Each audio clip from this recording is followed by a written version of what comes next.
Mustaqilimizni 35 yilligiga atab video qo'yganman. O'tgan safar odamlar narxlarni nima aytib keting debdi.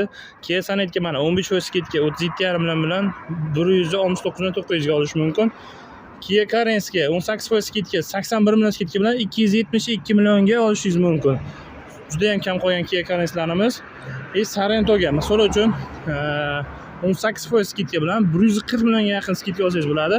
Narxi 522 millionga tushgan. Bahaybat 7 mestalik crossoverni 500 millionga olsangiz, menimcha narxga arziydi. Bozorda ham shu narxda o'tiribdi hozir.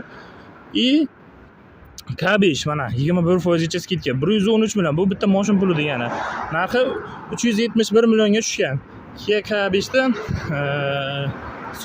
soni juda kam. Bunaqa narxdagi Sportage ham mana yangisi ham 13% skidga tushgan, 65 million skidka bilan 395 millionga olsa bo'ladi.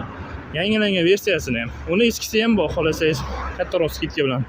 Undan tashqari eng mana bu ommabop qanday desam, prestijli mashina Kia K8 ga 13% skidka. Bu degani 112 million. Narxi 687 millionga tushgan yangi versiyasi.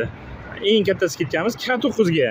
K9 ning narxi 130 million xabaringiz bor. 25% skidga tushgan 282 million. Narxi 247 millionga tushgan. Bunday mashinalarning soni juda cheklangan. Ulgurib qolish kerak.